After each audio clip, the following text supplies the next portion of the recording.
은혜가 풍성하신 하나님 아버지, 십자가의 그 크신 사랑에 힘입어 의롭다함을 받고 주님 앞에 나왔습니다.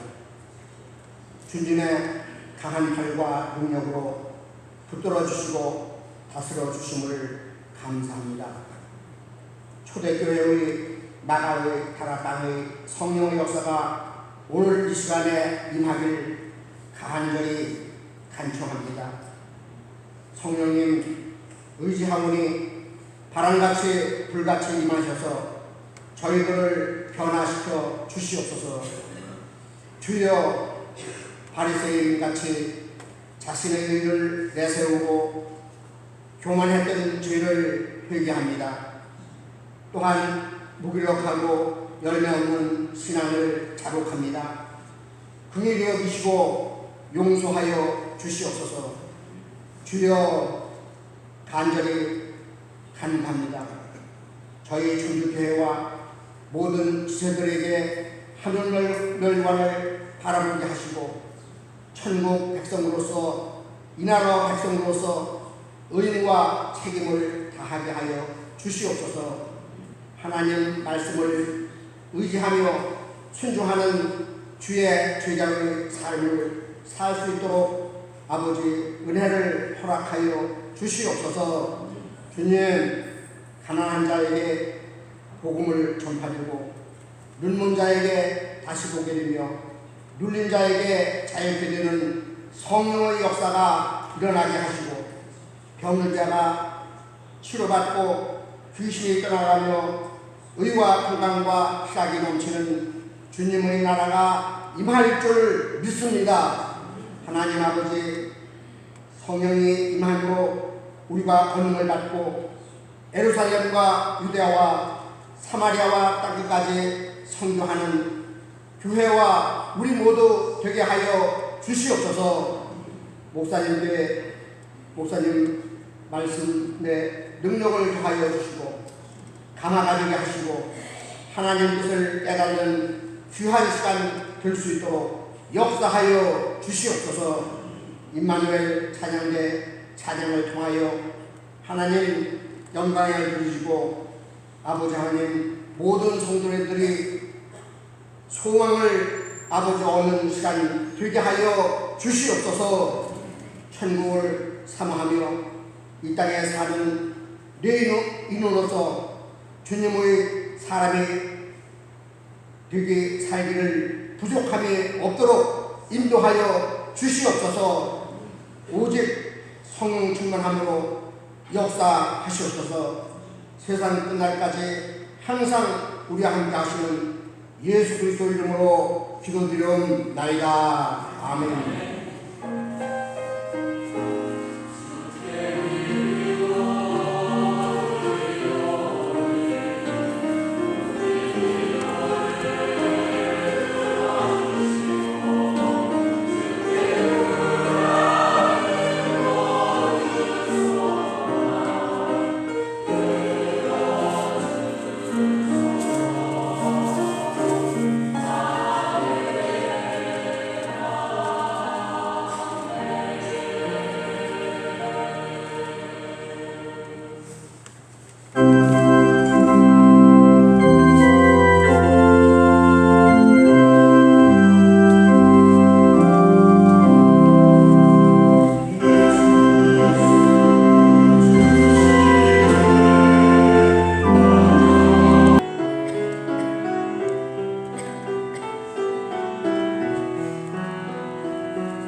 왕이신 나의 하나님을 찬양하며 하나님의 말씀에 은혜 받을 준비를 하겠습니다.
오늘도 하나님의 은혜가 여러분과 함께 하시길 축원합니다.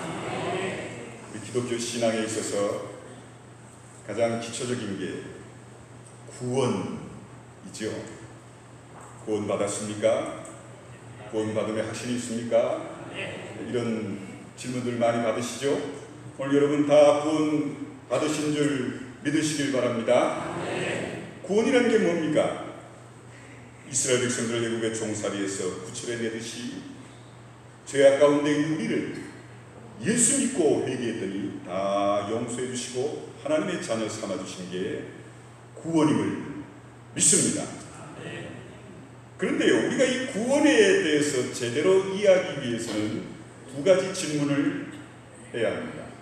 먼저는 어떻게 구원받았느냐 이고, 하나는 어떤 구원이냐, 두 가지 질문입니다. 그런데 우리는요, 그동안 어떻게 구원받았느냐에만 골몰했지 어떤 구원이냐에 대해서는 관심을 두지 않았습니다. 제가 신학대학 1982년 입학할 때 교수님들이 형제여 구원받았느뇨? 예, 그러면 언제 확신을 체험했느뇨? 이렇게 물어요. 정말 난감하대요. 왜냐하면 요한 웨슬레 선생이 자기가 구원받은 확실한 경험과 그날을 기억하고, 바울도 그러니 우린 구원의 확신과 그 사건을, 그 날짜를 기억해야 된다. 아마 그런 의미에서 더더욱 목회자가 될 신학생들은 구원받은 확신과 그 경험의 시간, 장소를 기억하느냐? 그래서 그런 질문을 했었지요. 우리는 그런데요, 예수님을 믿으면 구원받아 천국 간다 하는 것만 강조했지, 우리가 받은 구원이 어떤 구원이냐에 대해서는 별 관심이 없었습니다. 그 결과 한국교회는 지금까지 수많은 선교사와 선교 100년, 복음을 받아들인 100년 이상의 역사를 자랑하지만 신앙의 초보를 벗어나지 못하고 믿음이 폐쇄적이고 배타적이며 영적 깊이가 없어 세상에서 흔들릴 수밖에 없으며, 유독 한국 기독교의 이단들이 들끓고 있고 유교적 신앙의 영향에서 벗어나지 못하는 건 어떻게 구원받았느냐에만 골몰했고 관심이 있었지, 우리가 받은 구원이 어떤 구원이냐에 대해서는 관심도 없었고 가르치지도 않았다는 겁니다. 아담 이후에 수많은 사람들이 살았지만요, 오직 예수님만 하나님 말씀대로 사셨고 구원을 온전히 이루신 분은 예수님뿐입니다. 하나님의 말씀이 구체적 현실로 우리의 삶에서 드러나는 것이 구원이지요. 구원은 오직 예수 그리스도를 믿음으로만 받는 겁니다. 예수 이외에는 구원이 없습니다. 왜냐하면 예수님이 십자가의 구원을 온전히 이루셨고 부활하셨기 때문에, 부활의 첫 열매요 부활하신 분은 예수님밖에 아직 없으니 오직 예수만을 믿어야 구원받는 겁니다. 자, 구원에 대해 자세히 말하면 예수님을 믿음으로 인해 우리가 새로운 피조물이 되는 거라고 고린도후서 5장 17절에서 말씀하고 있고요, 의롭다함을 받는 것, 하나님과 화평을 누리는 것이라고 로마서 5장 1절에서 말씀하고요, 하나님의 자녀가 되는 권세를 얻는 것이라 요한복음 1장 12절에서, 또 영생을 얻는 것이라 요한복음 5장 24절에서, 예수님의 부활 생명에 참여하는 것이다 라고 로마서 6장 5절에서 말씀합니다. 그런데 여러분 아세요? 우리가 예수 믿고 구원받은 게 분명한데 우리가 받은 구원이 아직은 그 실체가 충분히 드러나지 않는다는 걸 아십니까? 보세요. 우린 예수 믿음으로 새로운 피조물이 되셨어요? 예수 믿고 구원받음으로 부활의 생명에 참여하고 계세요? 예수 믿고 구원받은 여러분 의롭게 사세요? 하나님과 화평을 누리며 사십니까? 여러분 영생을 지금 살고 계세요? 여기는 아멘 안 하시네? 예. 그런데 여러분 그렇지 않아요. 아마 장로님이 아멘 하신 건 그렇게 될 겁니다 믿고 하신 것 같은데, 우린 예수 믿고 새로운 피조물이 되었지만 새로운 피조물로 살지 못하고 있어요. 의롭다 인정받았지만 여전히 죄 가운데 살고 있어요. 영생을 약속받았지만 영생을 살지 못하고 예수 믿는 자들 다 죽어요. 예수님의 부활에 참여하게 되지만 그 부활의 생명에 참여한 모든 그리스도인들은 무덤에 묻힙니다. 예수님 외에는 무덤을 박차고 일어난 사람이 한 사람도 없지요. 그러면 여러분 새로운 피조물이 되었다, 의롭다함을 얻었다, 하나님과 화평을 누리게 되었다, 영생을 얻었다, 예수님의 부활 생명에 참여했다는 건 어떻게 되는 거지요? 다 거짓말입니까? 아닙니다. 100% 사실입니다. 그런데 여러분 보세요. 예수 믿고 구원받았지만 확신이 있지만 새로운 피조물이 아니에요. 난 의롭지 못해요. 하나님과 화평을 누리고 있지 못해요. 영생을 우린 살지 못합니다. 예수님의 부활의 생명에 참여하지 못하고 있어요. 지금 논리적으로 따지면 이건 모순이지요. 정반대의 것이 동시에 진리일 수는 없잖아요. 하나가 진리면 하나는 거짓이어야 합니다. 그런데 성도들이 예수 믿고 구원받지만 온전히 구원을 이루지 못했다라는 것, 두 사실이 다 진실임을 성경은 말씀하고 있습니다. 자, 여기에 우리 기독교 신앙의 곤혹스러움이 있고 그리스도인으로서의 신앙의 당황함이 여기에 있습니다. 성경은 분명히 아들을 믿는 자는 영생이 있다, 요한복음 3장 36절에 말씀했는데 아들을 믿어도 영생을 살지 못해요. 아들을 믿지 않는 자들과 똑같이 죽습니다. 영생만 그러는 게 아니라 다 그렇습니다. 시편 15편에 보면 다윗이 주님의 장막에 머무를 자, 주의 성산에 사는 자 누구냐 묻고 있습니다. 여기서 주의 장막에 머물고 주의 성산에 산다는 건 하나님 안에서 구원의 삶을 산다는 겁니다. 그러니까 주의 장막에 머무를 자 누구냐 질문한 건 하나님의 구원을 누리며 살 자 누구냐 질문인데요. 이 질문에 대해 다윗은 뭐라고 얘기한 줄 압니까? 깨끗한 삶을 사는 사람, 정의를 실천하는 사람, 마음으로 진실을 말하는 사람, 혀를 놀려 남의 허물을 들추지 않는 사람, 친구에게 해를 끼치지 않는 사람, 이웃을 비방하지 않는 사람, 하나님을 업신여기는 자를 경멸하고 주님을 두려워하는 사람을 존경하는 사람, 높은 이자를 받으려고 돈을 구워주지 않는 사람, 무지한 사람을 해칠 사람, 뇌물을 받지 않는 사람이 하나님의 구원을 누리며 사는 자라고 말씀하고 있습니다. 자, 그러면 구원받은 자들이 여러분, 구원의 확신이 있는 여러분이 이런 삶을 사세요. 여러분, 깨끗하게 구원의 확신이 있은 다음 지금까지 살고 계세요? 여러분, 정의를 실천하고 계십니까? 항상 마음에서 진실만을 얘기하십니까? 남의 허물은 구원받은 이후에 조금도 들추지 않으셨어요? 친구에게 해를 끼치지 않고 사셨습니까? 이웃을 비방하지 않으셨어요? 돈 빌려주고도 이자 안 받고 사셨어요? 뇌물 안 받으셨나요? 그렇게 사는 사람 있으면 나와보세요. 한 사람도 없습니다. 마음으로는 다들 그렇게 살고 싶지만 실제로는 그렇게 살지 못해요. 구원 받은 자나 별 차이가 없습니다. 예수님의 산상수훈을 볼까요? 예수님 제자들에게 원수를 사랑하라 하셨지요. 누가 오른편 뺨을 치면 왼편도 돌려대고 억지로 오리를 가자 하면 십리를 동행하라 하셨지요.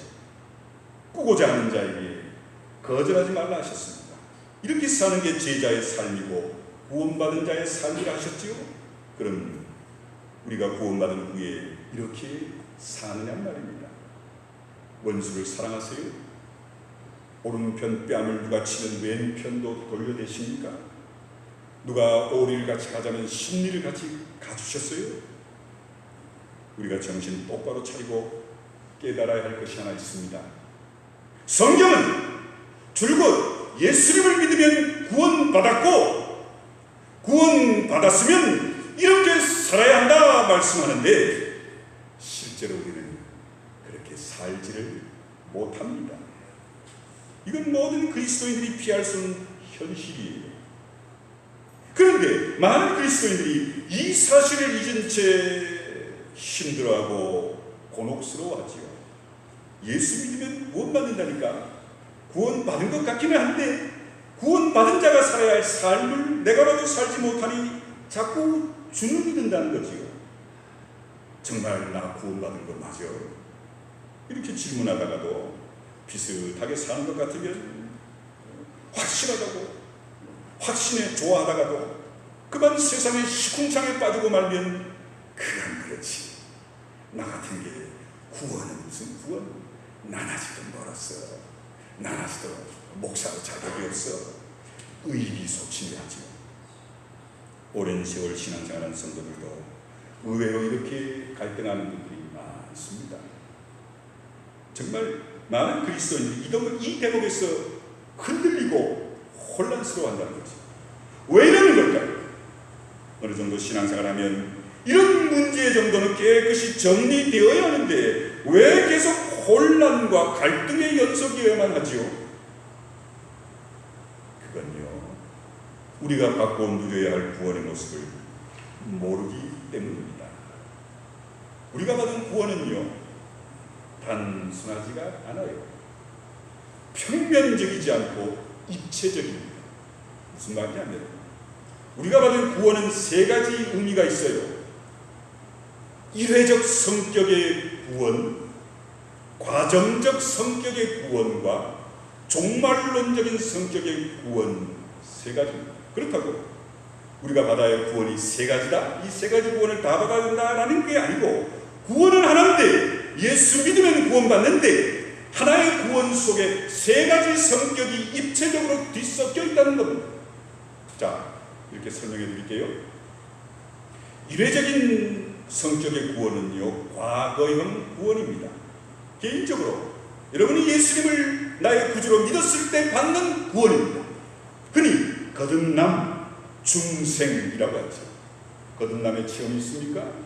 내가 죄인임을 깨닫고 하나님 난 죄인입니다. 용서하옵소서. 그랬더니 성령이 나에게 임하셔서 깨끗이 내 죄를 용서해주는 거듭남 중생의 체험이 일회적 성격의 구원, 과거형 구원입니다. 그 다음에 과정적 성격의 구원이란 현재 진행형 구원을 말하는데요, 신앙생활을 하면서 구원의 확신을 얻고 난 다음 곧바로 죽는 게 아니잖아요. 세상에서 살면서 신앙생활하면서 계속 누려야 할 구원입니다.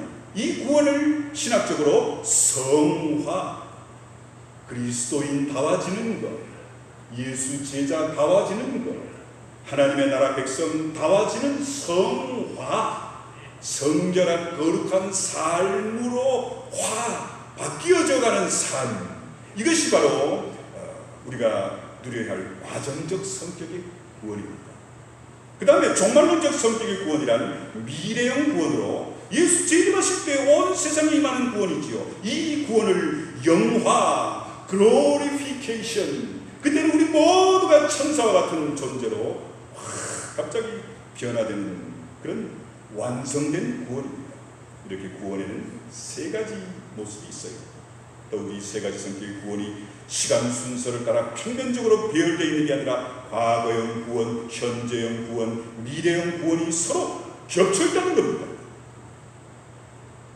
그래서 구원에는요, 세 가지 시간적인 모습을 이해해야 됩니다. 구원 받았다, 과거. 구원 받고 있다, 구원 받은 자로서의 삶을 살고 있다, 현재형. 구원 받을 것이다, 미래형입니다. 자, 보세요. 구원 받았다만 있다면 이미 구원이 완성된 것이기에 고민할 이유가 없지요. 이단들 중에 이렇게 주장합니다. 여러분은 구원 받았기 때문에 더 이상 죄 짓지 않습니다. 죄 지어도 괜찮습니다. 이단들이 주장합니다. 그냥 구원 받은 것에 푹 잠겨 살면 됩니다. 그러나 어디 그렇게 됩니까? 구원의 감격과 감동이 여러분 사는 세상에서 꾸준히 계속 연결돼 그 감동과 감화가 계속 지속됩니까? 천만에 그런 사람은 한 사람도 없어요. 또 구원 받을 것이다 라만 있어도 고민할 게 없지요. 가만히 기만하면 구원의 날이 오니 기다리기만 하면 됩니다. 그런데 이것도 사실이 아니지요. 구원은 이미 왔고 우리 가운데 역사하고 있기 때문입니다. 성경이 말하는 구원은 과거의 구원만도 아니고 현재의 구원만도 아니고 미래의 구원만도 얘기하는 게 아닙니다. 이 세 가지가 서로 겹쳐서 우리가 이루어가야 할 것이, 누려야 할 것이 구원이라는 얘기죠. 그런데 오늘 우리는 이 세 가지 구원 중에 한쪽으로만 치우치는 게 문제입니다. 한국 기독교 중에 기독교 장로회에는 대단히 진보적 교회지요. 이 교단에서는 현재적 구원만 강조합니다. 목사님들, 교인들이 밖에 나가 데모와 돌 던지고 사회 구원, 사회 정의, 이건요 맞는데 한쪽으로 치우친 구원만을 강조하는 거지. 우리 보수적인 교단, 선결교단, 대표적인 교단은 과거의 구원과 구원받았느니요? 교수님들이 아직도 이렇게 물어요. 그 다음에 미래의 구원, 이것만 치우치지 현재 구원받은 자로서의 삶을 사느냐를 놓칩니다. 여러분, 구원의 세 가지 모습을 다 보지 못하고 한쪽으로 치우쳐 있는 현상 때문에 우리의 신앙이 건강하지 못한 거고, 교회가 건강하지 못하며 구원받음이 왜곡되고, 그러니 이상하게도 기독교 안에만 이단들이 들끓는 겁니다. 성도 여러분, 신앙이 건강하기 위해서는요, 구원의 이 세 가지 모습을 분별하고 우리 삶에서 조화를 이루어야 합니다. 그런데 참 재밌게도 성경은요, 친절하게도 구원에 대해서 말씀하실 때 이 구원의 세 가지 모습을 구별해서 말씀하지 않고 세 가지 성격의 구원을 마구 섞어서 말씀하고 있습니다. 여기서는 과거형 구원을 말씀하고 있다가 저기서는 현재 진행형 구원을 말씀하다가 다른 곳에서는 미래형 구원을 말씀하고 있어요. 우리가 구원의 세 가지 모습을 이해하지 않고 성경을 읽으면 도무지 종잡을 수가 없습니다. 바울 서신을 보면요, 바울은 에베소 교회 성도들에게 너희는 그 은혜에 의하여 믿음으로 말미암아 구원을 받았으니 이것은 너희에게서 난 것이 아니요 하나님의 선물이라 에베소 2장 8절에서 말합니다. 그러놓고는 빌립보 교회 성도들에게 뭐라고 얘기합니까? 그러므로 나의 사랑하는 자들아, 너희가 나 있을 때뿐 아니라 더욱 지금 나 없을 때에도 항상 복종하여 두렵고 떨림으로 너희 구원을 이루라. 빌립보 2장 10절에서 말합니다. 보세요, 이상하잖아요. 에베소 교회에게는 바울이 구원을 받았다 과거로 말해놓고는 빌립보 교회 성도들에게는 구원을 이루라, 지금 이루라, 현재 시제로 얘기합니다. 어느 장단에 맞춰야죠? 앞뒤가 안 맞죠? 구원받았으면 이룰 필요가 없는 거 아닌가요? 이미 구원받았으면 또 뭘 이루란 말입니까? 그런데 성도 여러분, 이건 모순이 아닙니다. 모순처럼 보이는 건 구원의 세 가지 모습 때문입니다. 구원의 세 가지 모습에 대해 이해하면 이 모순이 정상으로 받아들여집니다. 여러분, 우리의 구원은 이미 이루어졌어요. 하지만 완성되지 않았다는 얘기입니다. 고린도전서에 보면 이 사실에 대해서 정확하게 얘기합니다. 고린도전서 1장 2절에 보면요, 고린도 교회는 하나님의 교회 곧 그리스도 예수 안에서 거룩하여지고 성도라 부르심을 입은 자들과 또 각처에서 우리의 주 곧 저희와 우리의 주 되신 예수 그리스도의 이름을 부르는 모든 자들에게 이렇게 기록하고 있습니다. 여기서 바울은 고린도 교회 성도들을 하나님의 교회 그리스도 안에서 거룩하여진 성도라고 부릅니다. 대단한 호칭이지요. 세상에서 이보다 더 인정해주는 호칭이 어디 있겠어요. 그래놓고는 고린도전서 3장 1절에 보면 형제들아, 내가 신령한 자들을 대함과 같이 너에게 말할 수 없어서 육신에 속한 자 곧 그리스도 안에서 어린 아이들을 대함과 같이 하노라, 이렇게 기록하고 있습니다. 고린도전서 3장 3절에 보면은 아예 너희는 아직 육신에 속한 자로다. 너희 가운데 시기와 분쟁이 있으니 어찌 육신에 속하여 사람을 따라 행함이 아니게요. 신랄하게 비난하고 있습니다. 게다가 고린도전서 5장 1절에 보면 더 심각합니다. 너희 중에 심지어 음행이 있다 함을 들으니 그런 음행은 이방인 중에서도 없는 것이라 누가 아버지의 아내를 취하였다 하는도다. 기막히죠. 그리스도 예수 안에서 거룩하여진 성도들이 시기와 분쟁을 일삼고 이방인들도 행하지 않은 음행을 행한다는 게 정말 웃기잖아요. 그런데 이게 진실입니다. 고린도 교회 성도들이 구원받은 성도인 건 사실인데 여전히 육에 속한 자들이라는 얘기입니다. 그리스도 예수 안에서 거룩하여진 것도 진실이고 죄 짓는 것도 사실이라는 이 모습은 오늘 우리도 마찬가지입니다. 예수 그리스도 안에서 구원받았지만 구원받은 순간 죄와는 상관없는 삶을 사는 게 아닙니다. 구원받았는데 구원의 실체를 온전히 이루지 못합니다. 그래서 많은 그리스도인들이 여기서 넘어지고 시험에 들지. 고린도 교회와 같은 교회가 우리 교회 옆에 있다고 해보십시오. 아니, 우리 충주교회 안에 고린도 교회 교인들 같은 교인이 있다고 생각해 보십시오. 난리 날 겁니다. 모두 낮아빠지고 시험에 빠질 겁니다. 그런데 웃은 건요, 시험에 빠지는 그 사람도 똑같이 그런 시험에 빠지는 행동들을 한다는 겁니다. 교회에서 성경 공부하고 주의 종이 말씀을 전할 때 원수를 사랑하라 말씀하지요. 그런데 실제로 원수를 만나면 어떻게 되는 줄 아세요? 원수의 얼굴이 보이는 순간 가라앉혔던 분노가 솟아오르지요. 머물졌던 응어리가 되살아나지요. 얼굴 표정이 차갑게 굳어버려. 속으로 에이 되져라, 나는 무슨 튀어나오는 예수님 때문에 억지로 참다. 예수 그리스도의 피로 거룩해진 것 같았는데도 사심없이 원수를 우리는 온전히 사랑하지 못하고 있어요.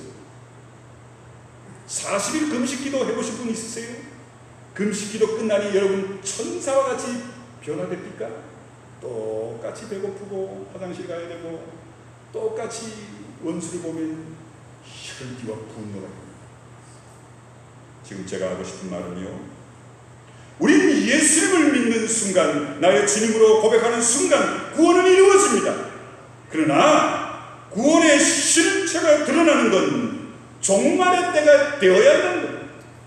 종말의 그날까지는 누구도 구원의 세계에 온전히 몸담고 살지 못해요. 성도들은 세상에서 예수님처럼 구원을 옹골차게 살아내지 못합니다. 제 아무리 믿음이 좋아도, 제 아무리 활가닥 180도 완전히 변화돼도, 어린아이가 독사의 불에 손을 넣어도 물지 않는 그런 세계에 우리는 살지 못합니다. 성도 여러분, 기억하세요. 예수님은 종말론적 구원의 실체입니다.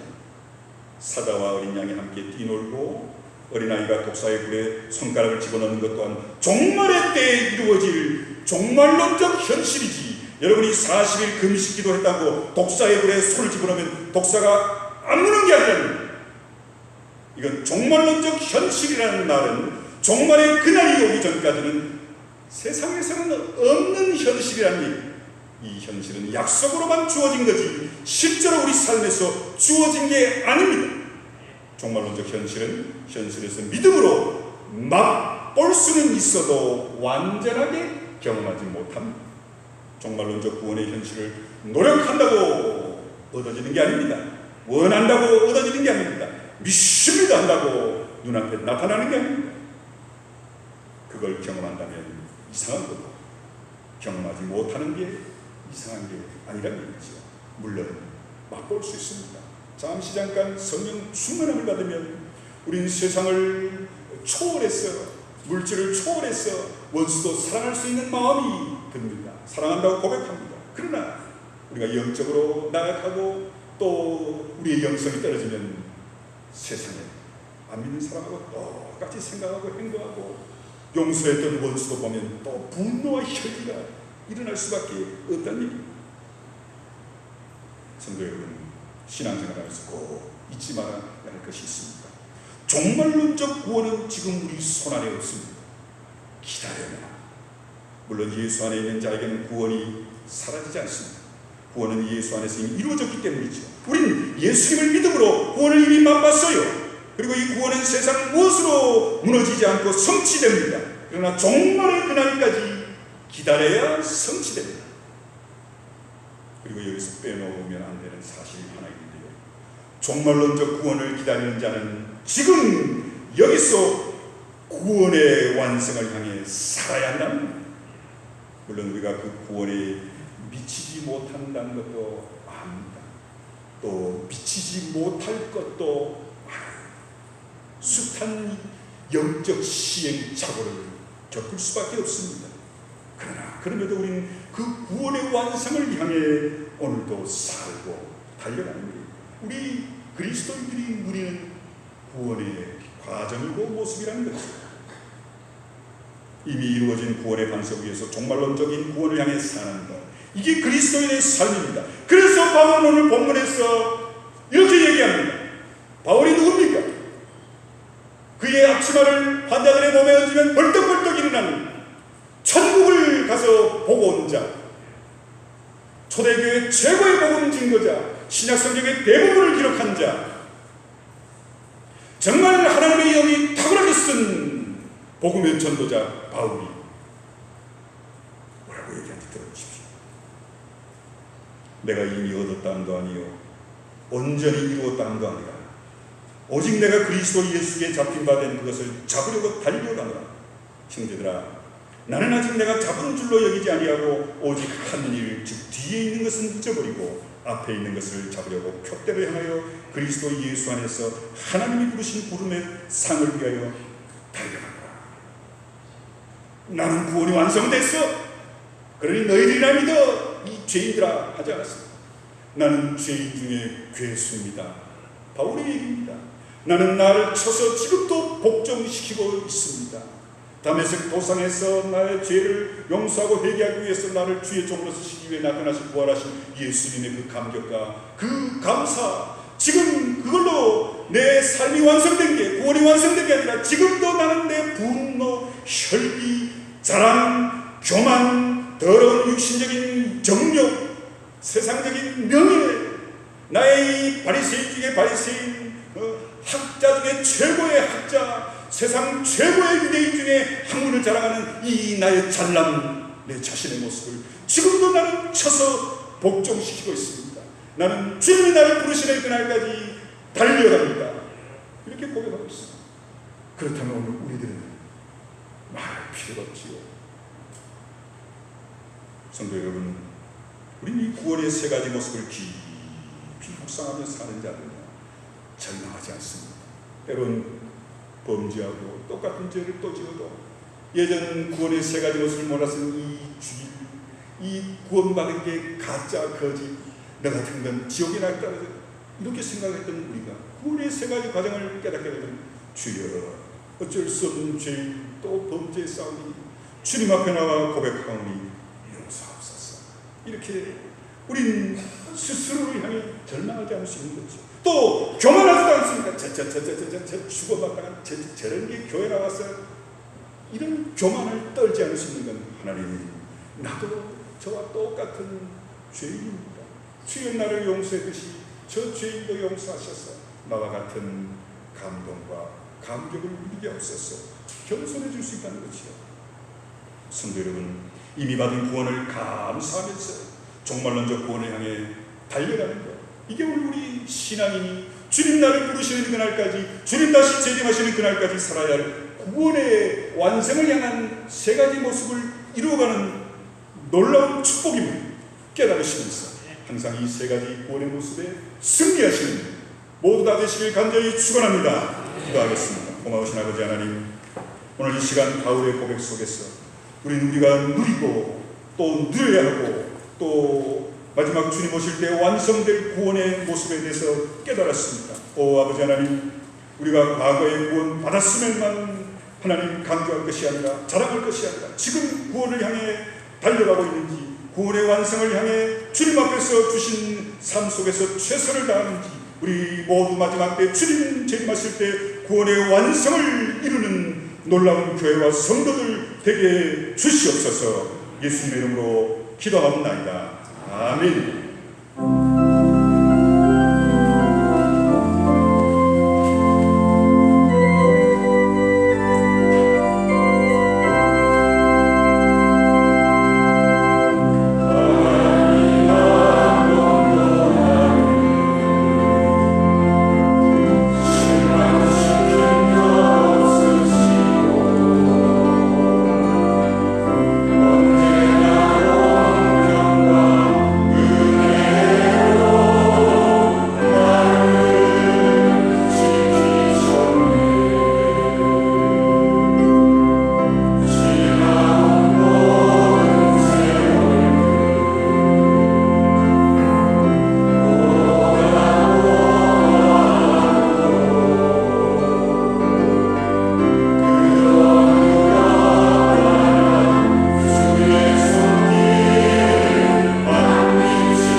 말씀대로 행함으로 예수의 증인이 되십시오.